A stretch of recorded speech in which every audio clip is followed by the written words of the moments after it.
వాని కని పెంచి పెద్దగా చేస్తే తాగుబోతుగా తిరుగుబోతుగా తయారయ్యాడు.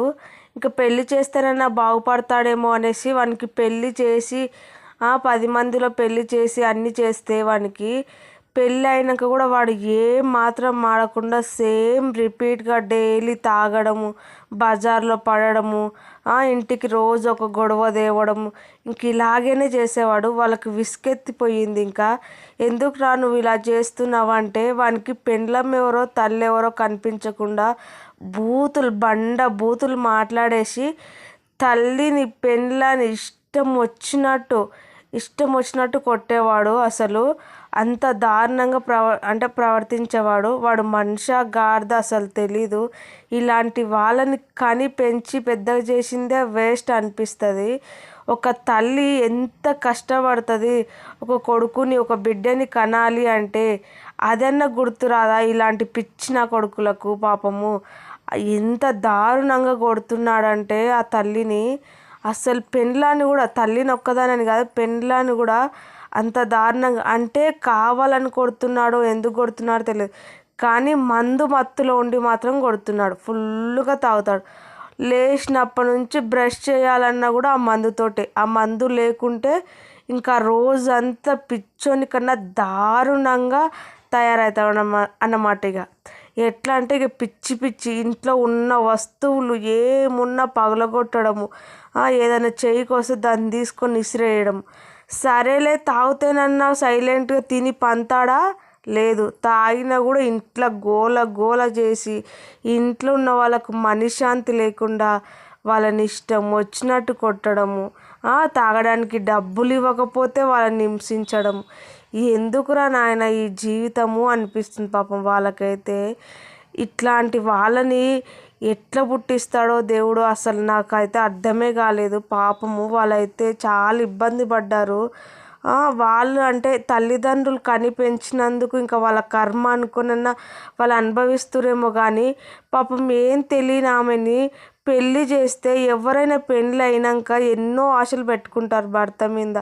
నా భర్త అలా ఉండాలి ఇలా ఉండాలి అని. కానీ అది కూడా లేకుండా పాపం పెళ్ళాన్ని కూడా టార్చర్ చూపిస్తున్నాడు. ఇంక అందుకే ఆ పెళ్ళం భరించలేక తట్టుకోలేక వద్దు నేనేం చేశానని నన్ను ఇంతగానం కొడుతున్నాడు అని చెప్పేసి వాళ్ళ అమ్మ నాన్నని పిలిపించి మాట్లాడిపించి 10 మందిలో ఆ అమ్మాయి అయితే వెళ్ళిపోయింది. ఇంకా కరెక్ట్ తిప్పి కొడితే 2 months కూడా లేదు, అంటే 2 నెలలు కూడా ఆయనతో లేదు. కానీ ఆ 2 నెలల్లోనే చుక్కలు చూపించేశాడు ఆ అమ్మాయికి. ఇంకా జీవితం అంటే ఇదా, ఇట్లుంటుందా, పెళ్ళి చేసుకుంటే వద్దు, జీవితమే వద్దు అంటే ఇక పెళ్ళే వద్దు అని ఆ అమ్మాయి ఫిక్స్ అయింది. అంత విరక్తి తెప్పించింది అనమాట ఆ 2 monthsలోనే.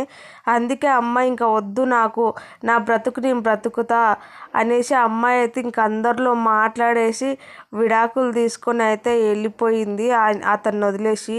అందుకే ఎవ్వరు దయచేసి ఇలా చేయకండి. తాగితే ప్రతి దానికి, తాగుడుకని కాదు, ప్రతి దానికి ఒక లిమిట్ ఉంటుంది. ఆ లిమిట్ని క్రాస్ చేస్తే మన జీవితాలు నాశనం, మన వల్ల పక్కన వాళ్ళ జీవితాలు కూడా నాశనం. అందుకే ఏదైనా ఒక లిమిట్లో ఉంటేనే బాగుంటుంది, లిమిట్ దాటితే బాగుండదు. అర్థం చేసుకోండి దయచేసి. ఇట్లాంటి వాళ్ళు ఎంతమంది ఉన్నారో నాకు తెలియదు కానీ నేను చూసినంత వరకు అయితే కొంతమందిని అయితే చూశాను. తాగుతారు, తాగకుండా ఒక్కరోజు కూడా ఉండలేరు అన్నమాట. ఇక ఆ తాగుడు లేకుంటే వాళ్ళు పిచ్చోళ్ళు అయిపోతారు. ఇంకా వాళ్ళ బాడీ అంతా వాళ్ళ కంట్రోల్ ఉండదు అన్నమాట. అంత దారుణంగా చేస్తారు. తాగినాక కూడా ఏడబడతాడు ఇష్టం వచ్చినట్టు అడుస్తారు. తాగినప్పుడు ఇంత తిన్నామా, పండినామా, పొద్దున్న లేచినామా, మళ్ళీ మన పని చూసుకున్నామా, మనకు అలసిపోయినామా, మనకు టైర్డ్ అయిపోతే మళ్ళీ ఇంత తాగినామా, అంతవరకు ఉంటేనే బాగుంటుంది. అంతేగాని నువ్వు తాగి ఫ్యామిలీ మొత్తం ఇబ్బంది పెట్టొద్దు. నేను అంటే తాగే వాళ్ళందరినీ అనట్లేదు, కొంతమంది మాత్రం ఇలా పిచ్చి పనులు చేస్తారు. అందుకే పిచ్చి పనులు చేసే వాళ్ళకు మాత్రమే చెప్తున్నాను. అంటే నేను చూశాను కాబట్టి చెప్తున్నాను.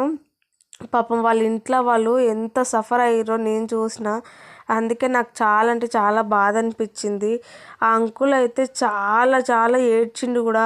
అనవసరంగా అంటే వాడి ముందర తాగినందుకు వాడు ఇలా తయారయ్యాడేమో, నా వల్లనేమో అని అంకుల్ అయితే కోలుకోలేకపోతున్నా, అంత బాధపడుతురు. దయచేసి ఎవ్వరు ఇలాంటి పనులు చేయకండి ప్లీజ్. ఛానల్ సబ్స్క్రైబ్ చేసుకోండి, లైక్ చేయండి, కామెంట్ చేయండి.